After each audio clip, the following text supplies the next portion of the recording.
Hello, welcome to Critical Joke Theory with your host, G.D. Fenderson, Certified Forensic Humorist. Now with new joke technology. Hi, I'm G.D. Fenderson, Certified Forensic Humorist at large, while losing weight. Welcome to Critical Joke Theory, episode 91. Now with new joke technology and 13% more snark and open caption for the humor impaired.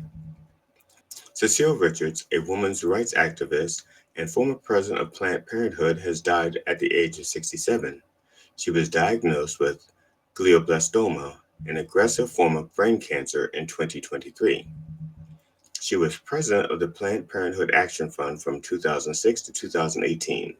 In her last years at the helm of the organization, she faced off with convicted felon, unregistered sex offender, public housing resident Donald Trump, who during his first administration moved to curtail contraception access, tighten abortion restrictions, and cut protections for Planned Parenthood services in a number of states, all because Trump regrets having all but one of his kids.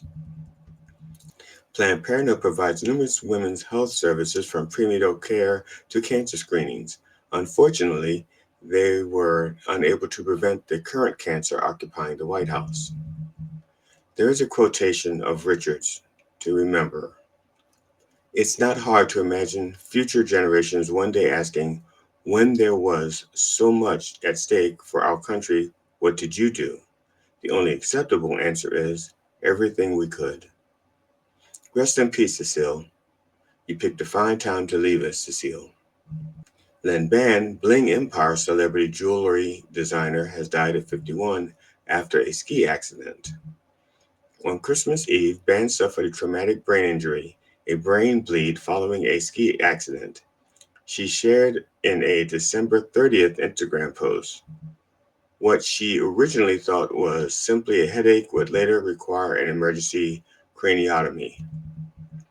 Her death was somewhat of a surprise, seeing how people who have worse brain damage have gone on to start their own ka-ching empire.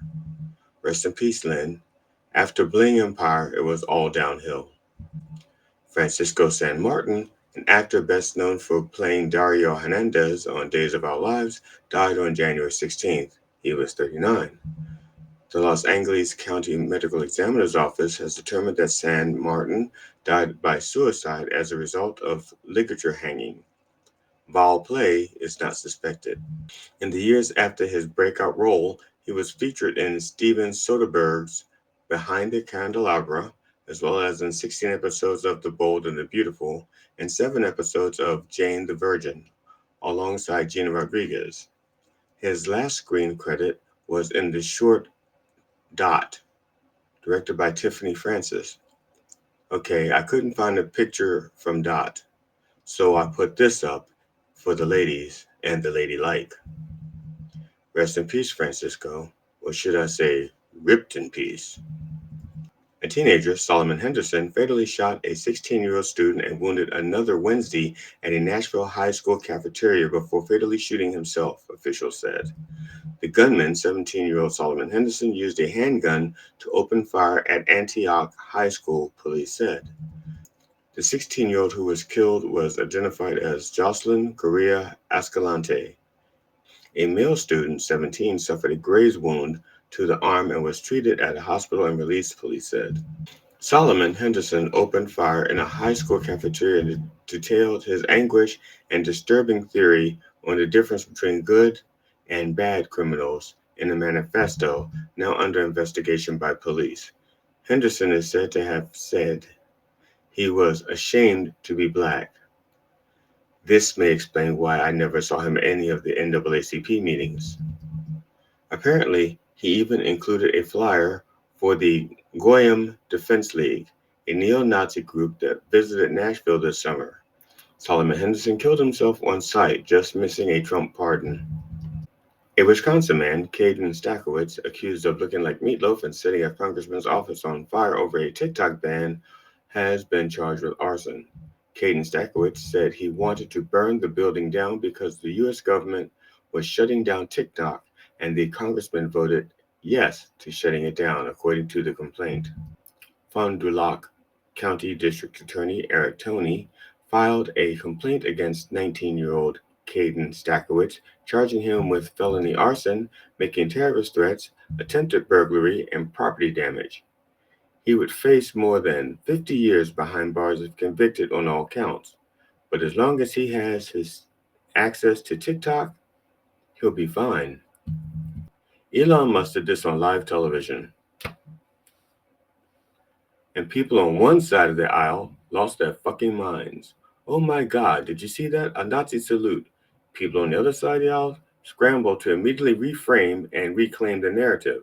That was not a Nazi salute. He was just saying, I feel your pain and I've had it up to here. He's just socially awkward, being a retard and all. Now, I'm not inside Musk's head, but he spends a lot of time and money trying to get into ours. This goes for Musk and all of his Muskapeers. If you don't want to be called a Nazi, stop saying, doing, and supporting Nazi things like this, and of course, this. Convicted felon, unregistered sex offender, public housing resident Donald Trump has fired the head of the United States Coast Guard, Linda Fagan, for alleged excessive focusing on diversity policies instead of border security. In one of his first acts after resoiling the White House on Monday, Trump said his team was in the process of identifying and removing as many as 1,000 Joe Biden era officials, with Coast Guard Chief Linda Fagan's head among the first to roll. Trump announced he had sacked 4 officials who were, quote, not aligned with our vision to make America great again, close quote, on his social media platform, Truth Social. Reality star and pretend leader Trump is still mugging for the cameras. Quote, let this serve as official notice of dismissal for these 4 individuals, with many more coming soon, close quote. He also wrote, quote, you're fired, close quote. The Apprentice has been canceled for years. However, Trump is still the biggest loser. The Panama Canal will continue to belong to Panama, and no foreign nation can interfere with its management, stated Panamanian President Jose Raul Molino. Panama's President Jose Raul Molino responded with, quote, be serious, close quote, on January 22nd when asked in Davos whether he was concerned the United States would invade after convicted felon, unregistered sex offender, public housing resident Donald Trump said he would take back the Panama Canal. Surely, this will bring down prescription drug costs.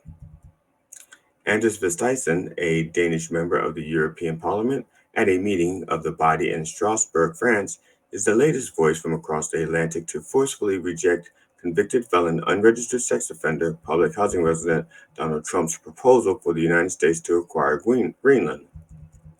Quote, Dear President Trump, listen very carefully. Greenland has been part of the Danish kingdom for 800 years. It is an integrated part of our country. It is not for sale, close quote. Vistisen continued, quote, let me put it in words you might understand, Mr. Trump.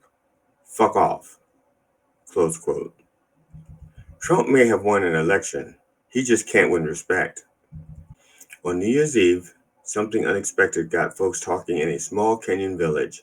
A huge metal ring tumbled from the sky, landing smack dab in a field and leaving everyone buzzing about where it came from. This event didn't just catch the eye of locals southeast of Nairobi, it also brought up some big questions about how we handle space junk. As of right now, the number one suggestion is the gods must be crazy for. Convicted felon, unregistered sex offender, public housing resident Donald Trump was sworn in on January 20th with the smallest inauguration crowd blaming the small size on the cold temperatures in D.C. However, that was still not as cold as when Trump tried to kiss Melania. Melania, unlike some tech billionaires, doesn't have to kiss him anymore. She ain't a flag. After being sworn in, Trump immediately went to work on inflation. He signed nearly 200 executive orders. He put DEI employees on leave with pay. I can feel the prices dropping now. He removed John Bolton's Secret Service detail, Oh shit, was that rent going lower? He undid hundreds of Biden executive orders, including the one that lowered some prescription drug costs. Eggs must be $2 a dozen now. He wants to rename the Gulf of Mexico. That will secure the border. He wants to remove the constitutional right to birthright citizenship. Bird flu has just been eradicated.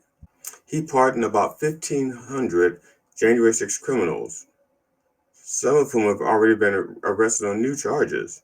Daniel Ball has already been arrested on gun charges. Trump has the best judgment. Trump so far is focused on payback for imaginary slights. Vengeance is mine, thus saith the Lord. Federal judges who oversaw January 6 cases pushed back against President Trump's sweeping pardons on Wednesday. United States District Judge Beryl Howell wrote in a court filings for Proud Boys Nicholas Ox and Nicholas DiCarlo that she would not dismiss their cases with prejudice, leaving the door open for charges to be filed against the men in the future. United States District Judge Tanya Chutkan, who also oversaw Trump's federal election subversion case, wrote that no pardon could change the tragic truth of what happened that day.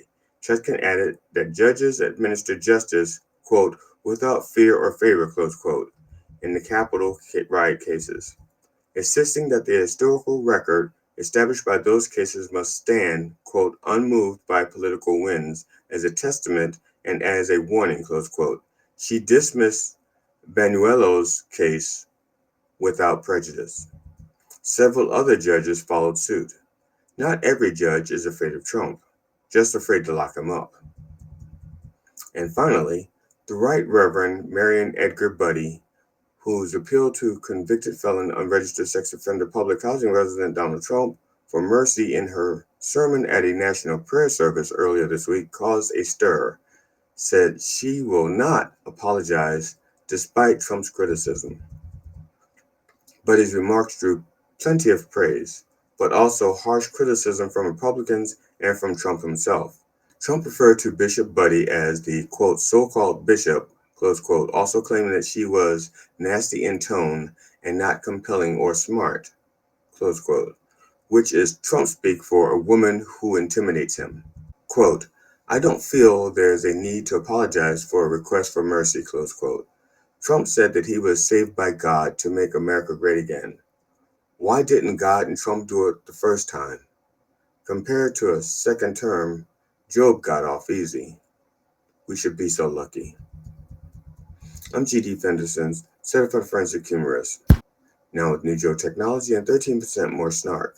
Thank you for watching Critical Joke Theory, where our motto is, quote, I purport, you decide if you decided right, close quote. If you enjoyed it, please like and share it. And please check out Done Way Past Funny on YouTube, Knob TV, and Spark TV. Also watch the Church of Last Resort streaming live on Sundays on YouTube at 9 a.m. Eastern. Feel free to check out my website at www.sogdfunny.com to access more of my content. Be safe out there and don't feed the crazies. Critical Joke Theory with your host, G.D. Fenderson, certified forensic humorist. Now with new joke technology.